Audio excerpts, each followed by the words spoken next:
Imagine standing on a rocky island in the middle of the vast Mediterranean Sea, where waves crash endlessly against the cliffs and the horizon stretches far beyond sight. For centuries, this small piece of land has been more than just a dot on the map. It has been a crossroads of civilizations, a battleground for empires, and a melting pot of cultures.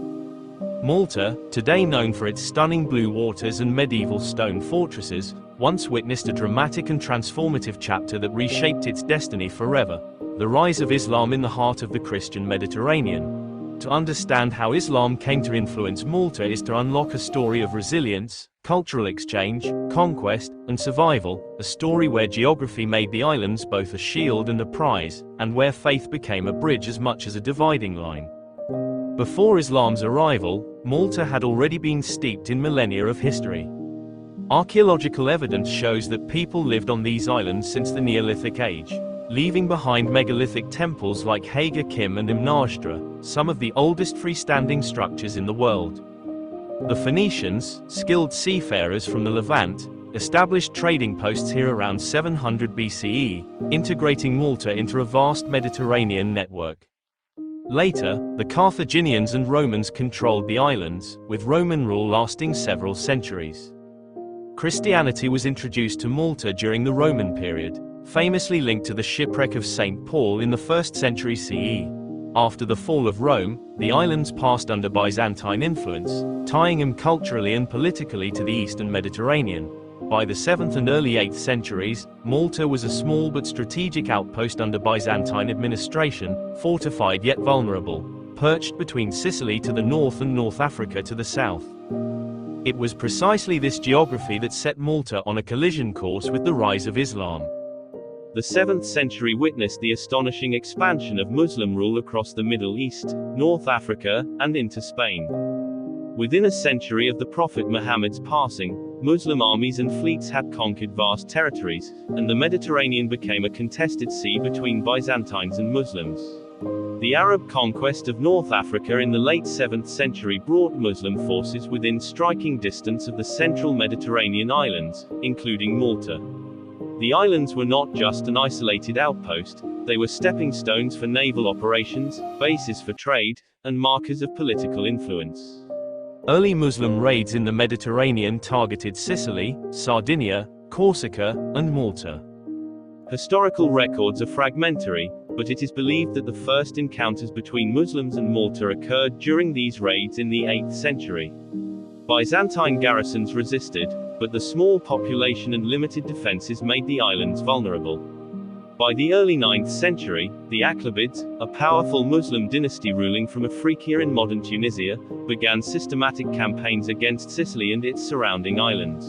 Malta inevitably became entangled in this struggle.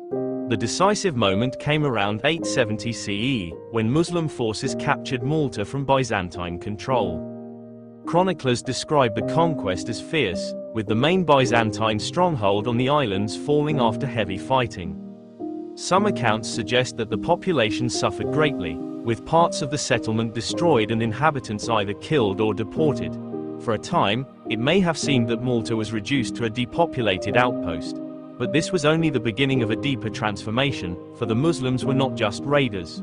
They were also settlers, administrators, and cultural builders. The arrival of Muslim rule in Malta marked a turning point. Over the next 2 centuries, the islands would be reshaped by Islamic governance and cultural influence. Arabic became the dominant language, the landscape was reorganized with new agricultural techniques, and the islands became more closely linked with the flourishing Muslim world of North Africa and Sicily. Yet this transformation did not occur overnight. It emerged slowly, through the settlement of new communities, the adaptation of the land, and the integration of Malta into a wider Islamic Mediterranean. Even though written records about Malta during the Muslim period are scarce, the evidence that survives, through archaeology, language, and later chronicles, paints a vivid picture. The Arab presence in Malta left behind more than just ruins. It embedded itself into the fabric of Maltese identity, even long after Muslim rule ended. Today, nearly half of the Maltese vocabulary has Arabic roots, testimony to the depth of cultural exchange during those centuries. The very name of Malta's capital, Mdina, derives from the Arabic word for city, Medina. Villages, agricultural systems, and even elements of Maltese surnames trace their origins back to that Islamic period. The daily lives of people in Malta under Muslim rule were shaped by new rhythms, technologies, and opportunities. Agriculture formed the backbone of survival, and Islamic innovations dramatically expanded productivity. The introduction of irrigation methods such as qanats, underground channels that transported water, as well as water wheels to draw from wells, transformed the dry, rocky Maltese landscape into fertile fields. Farmers introduced and cultivated crops that had not been common before, such as cotton, citrus fruits, figs, and olives. The terraced hillsides, which are still a feature of Malta today, are a direct inheritance from this period. Cotton, in particular, became an important cash crop, tying Malta into broader Mediterranean trade networks. The economy shifted from being subsistence-based to producing goods that could be exchanged in markets across the sea. Language was perhaps the most profound cultural legacy. The population, small and relatively isolated, gradually adopted Arabic as their everyday tongue. Over generations, this evolved into what we now know as Maltese, a Semitic language closely related to Arabic dialects of North Africa but enriched with borrowings from Italian, Sicilian, and later English. This linguistic continuity reveals that Islamic rule was not just a fleeting episode but a deep, structural influence that survived long after the political power of Islam receded from the islands. Architecture and settlement patterns also reflected Islamic influence. The fortified city of Mdina, which became the central hub of Maltese life, was reorganized and strengthened by Muslim rulers. Narrow winding streets, inward-looking houses with courtyards, and defensive walls all bore hallmarks of Islamic urban design. Villages grew around these fortified centers, and the rural population lived in small clusters tied to agricultural production. The sense of community was reinforced by shared irrigation systems, communal responsibilities, and the rhythms of religious and social life. Religion, of course, was central. Islam became the dominant faith on the islands, shaping laws, social norms, and cultural practices. The building of mosques, though little physical evidence survives today, would have provided spaces for prayer, education, and community gatherings. Christians and Jews who remained in Malta lived under Muslim rule with relative tolerance, protected as people of the book but required to pay a tax known as jizya. This arrangement was common in Islamic territories, balancing the supremacy of Islam with pragmatic coexistence. Over time, some non-Muslims converted, whether for social mobility, economic benefit, or sincere belief, while others maintained their traditions, contributing to the religious diversity of the islands. Malta's position in the Mediterranean ensured that it was not isolated but constantly influenced by currents of trade, warfare, and diplomacy. Muslim fleets used the islands as a staging ground for naval operations, particularly during the protracted conflicts with Byzantium and later against Christian powers in southern Italy. Merchants brought goods from Africa and Sicily, while ideas, technologies, and even artistic styles filtered through. The population, though small, lived at the intersection of worlds.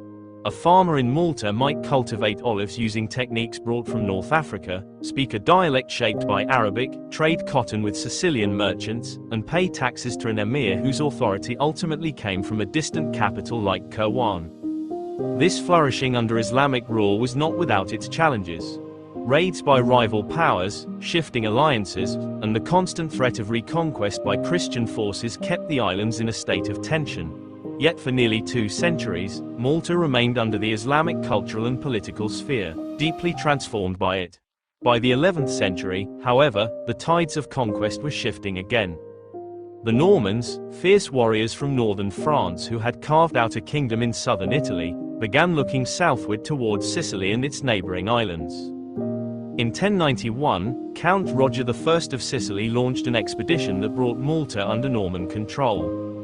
While some accounts describe the transition as peaceful, others suggest there was resistance and negotiation. What is certain is that Norman rule did not immediately erase the legacy of Islam. In fact, the Normans, like other Christian rulers in newly conquered Muslim lands, often retained Muslim administrators, tolerated Muslim communities, and preserved many of the agricultural and administrative systems they inherited. For more than a century after the Norman conquest, Malta remained a place where Islam, Christianity, and Judaism coexisted. Arabic continued to be widely spoken, and Muslim communities persisted even as Christian influence grew stronger. The cultural blending of this period enriched Maltese society but also set the stage for gradual change. By the 13th century, pressures from European Christian rulers and the papacy intensified, and policies became less tolerant of Muslims. Many Muslims were eventually expelled, converted, or assimilated, marking the decline of Islam as an organized faith on the islands. Yet even as political and religious control shifted, the Islamic imprint on Malta endured in ways that were impossible to erase.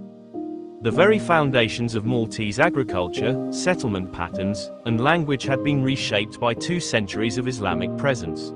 Maltese continued to speak a Semitic language rooted in Arabic, a unique feature in Europe. Place names across the islands, from Mdina to Rabat, bore the stamp of Arabic origins.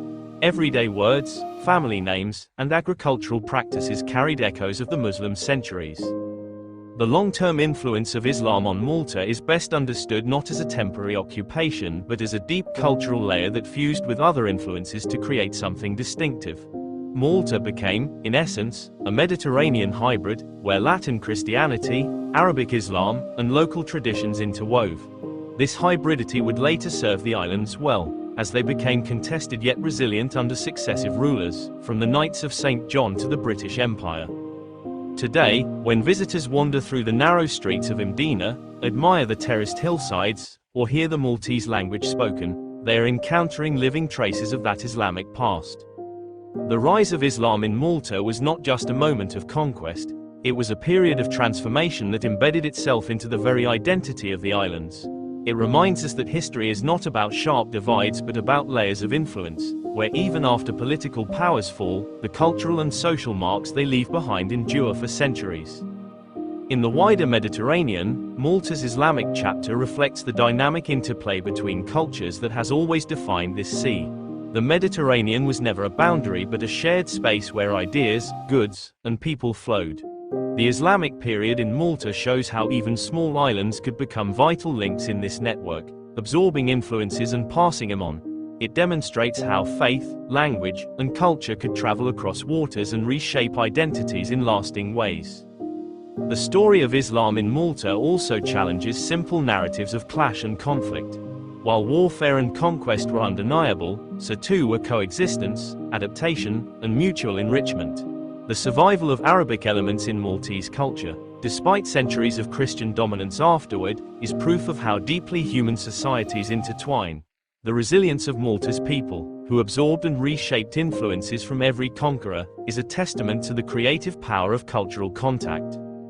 As we reflect on this chapter today, we see that Malta's Islamic centuries were not a lost or forgotten era but a foundational one. They remind us that the identity of a nation or a people is never static but always evolving, shaped by encounters and exchanges. Malta's history with Islam demonstrates how even the smallest of places can carry the weight of great civilizations and how cultural memory can survive long after empires fade.